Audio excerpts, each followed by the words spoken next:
안녕하세요. 6월 10일 토요일입니다. 오늘은 로마서 8장 1절부터 17절까지입니다. 제가 읽겠습니다.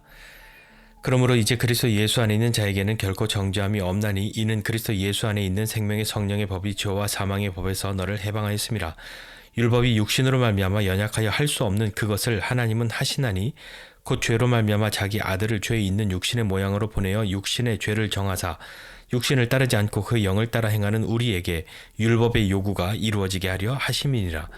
육신을 따르는 자는 육신의 일을, 영을 따르는 자는 영의 일을 생각하나니 육신의 생각은 사망이요 영의 생각은 생명과 평안이니라. 육신의 생각은 하나님과 원수가 되라니 이는 하나님의 법에 굴복하지 아니할 뿐 아니라 할 수도 없음이라. 육신에 있는 자들은 하나님을 기쁘시게 할 수 없느니라. 만일 너희 속에 하나님의 영이 거하시면 너희가 육신에 있지 아니하고 영에 있나니 누구든지 그리스도의 영이 없으면 그리스도의 사람이 아니라. 또 그리스도께서 너희 안에 계시면 몸은 죄로 말미암아 죽은 것이나 영은 의로 말미암아 살아있는 것이니라. 예수를 죽은 자 가운데서 살리신 이의 영이 너희 안에 거하시면 그리스도 예수를 죽은 자 가운데서 살리신 이가 너희 안에 거하시는 그 영으로 말미암아 너희 죽을 몸도 살리시리라. 그러므로 형제들아 우리가 빚진 자로 돼 육신에게 져서 육신대로 살 것이 아니니라. 너희가 육신대로 살면 반드시 죽을 것이로되 영으로서 몸의 행실을 죽이면 살리니 무릇 하나님의 영으로 인도함을 받는 사람은 곧 하나님의 아들이라. 너희는 다시 무서워하는 종의 영을 받지 아니하고 양자의 영을 받았으므로 우리가 아빠 아버지라고 부르짖느니라. 성령이 친히 우리의 영과 더불어 우리가 하나님의 자녀인 것을 증언하시나니 자녀이면 또한 상속자 곧 하나님의 상속자요 그리스도와 함께한 상속자니 우리가 그와 함께 영광을 받기 위하여 고난도 함께 받아야 할 것이니라. 아멘. 로마서 8장을 보고 있습니다. 예수 안에 있는 사람 어떤 사람이라고 이야기합니까? 그리스도 예수 안에 있는 자에게는 결코 정죄함이 없다라고 선언하지요. 결코 정죄함이 없습니다. 다른 것으로가 아니라 자신의 능력이나 율법을 다 지켰음으로 인하여서 정죄를 받지 않는 것이 아니라 생명의 성령의 법이 죄와 사망의 법에서 우리를 해방하여 주신 것으로 말미암아 예수 안에서 우리는 정죄받지 않는 것이죠. 죄와 연약함으로 율법을 지키고 싶은 마음, 율법을 지키고자 하는 원함, 선을 행하고자 하는 그런 마음의 소원들, 그런 것이 있었음에도 불구하고 할 수 없었던 사람, 죄와 연약함 때문이지 않았습니까? 그를 구원하시는 하나님의 은혜가 더 크단 말입니다. 내가 구원받기 위해서, 내가 스스로 구원을 만들기 위해서 율법을 다 지켜야지 라고 했던 사람도, 그 어떠한 사람도 그것을 성공해서 구원받은 사람이 없는데 하나님은 그러한 사람들을 위해서 구원의 길을 열어주신 거죠. 예수님을 죄 있는 육신의 모양으로 보내셨습니다. 그리고 예수 그리스도와 합하여 그의 죽으심과 부활이 자신의 것으로 여겨지는 그러한 사람, 우리를 위한 것이라는 것을 믿는 사람, 그런 사람들을 하나님 구원하시는 거죠.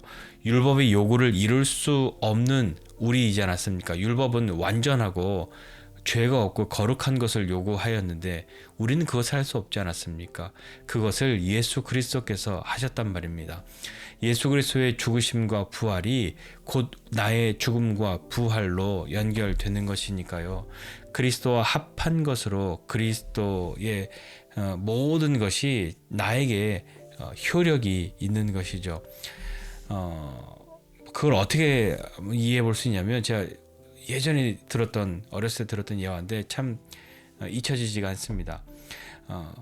내가 빚을 너무 많이 져서 빚쟁이가 맨날 와서 빚을 독촉하니까 마음이 얼마나 무섭습니까? 두렵잖아요. 뭐 전화만 와도 무섭고 누가 찾아오기만 해도 무섭고 그가 시키면 뭐든지 해야 할 것 같고 그런 공포 속에 있는데, 어느 날 돈이 많은 누군가가 내 빚을 대신 갚아 주었다라고 한번 상상해 보십시오. 그렇다면 빚을 갚아 주었는데 그 빚을 갚아 준 것은 그 다른 사람이 빚을 갚아 주었지만 그 빚을 갚아 준 것에 대한 효력은 나에게 있는 거죠. 그러니까 따지고 보면 그가 빚을 갚아 주었고 빚을 다 갚았다고 하는 영수증은 그거에 대한 확인서는 나에게 있는 겁니다. 그러니까 더 이상 빚쟁이가 찾아와도 전화해도 무서워해야 할 이유가 없는 것이죠.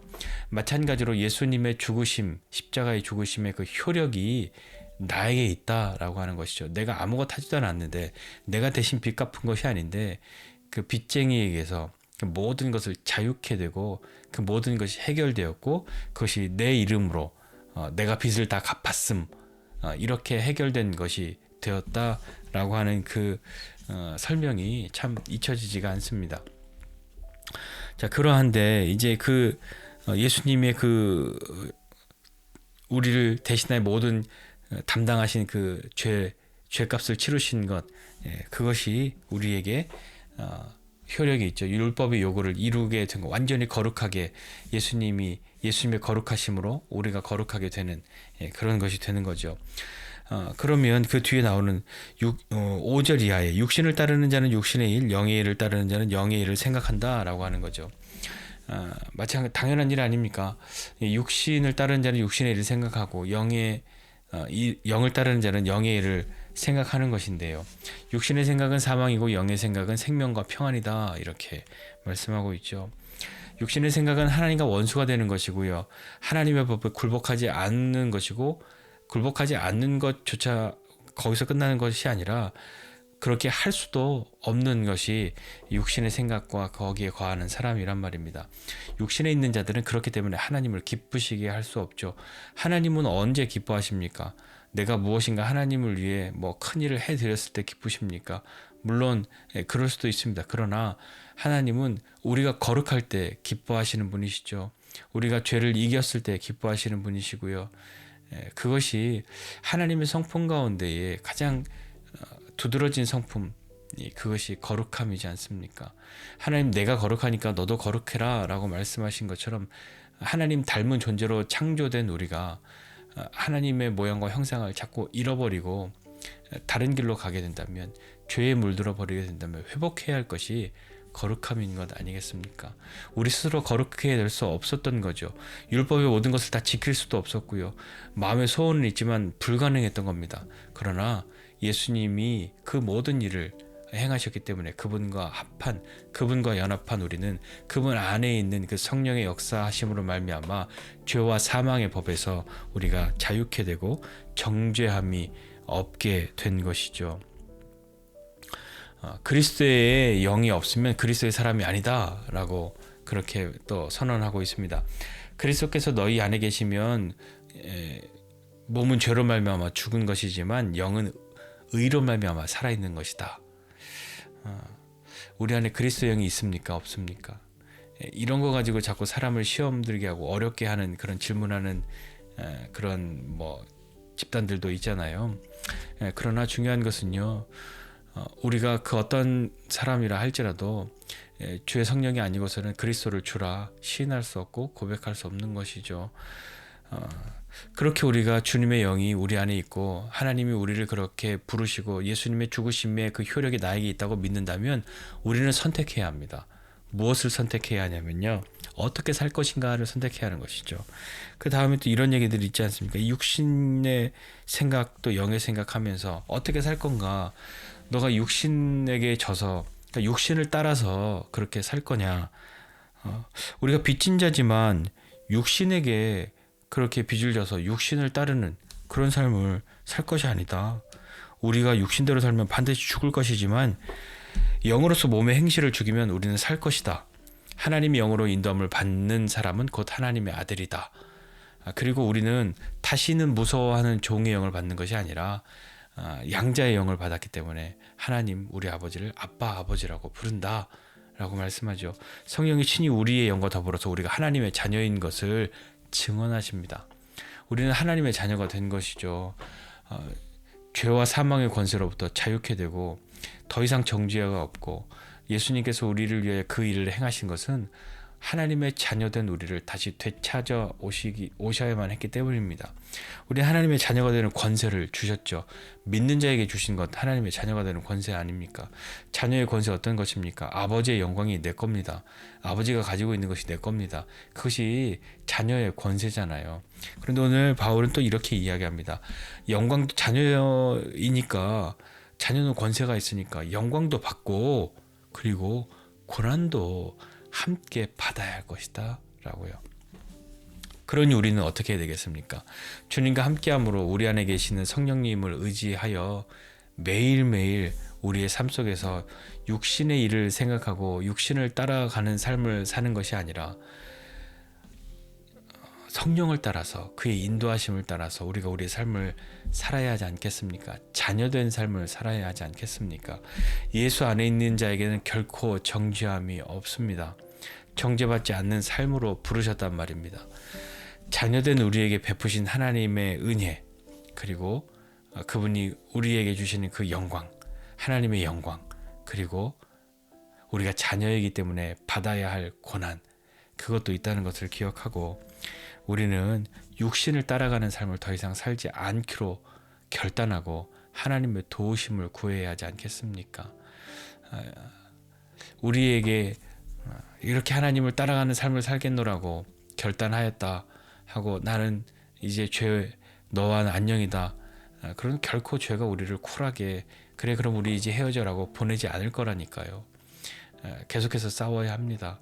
매일같이 다시 결단해야 할 수도 있고 매일같이 그렇게 싸워야 할 것이 우리에게 있을 겁니다. 자녀이기 때문에 우리가 영광도 얻지만 고난도 함께 받아야 합니다. 그것은 하나님이 우리로 괴롭게 하시기 위함이 아니라 하나님의 자녀이기 때문인 것이죠. 자녀된 우리를 위해서 행하신 하나님의 그 일은 우리를 살리신 겁니다. 그 누구가 아니 너 같은 사람이 어떻게 예수 믿어? 너 같은 사람이 어떻게 구원받아?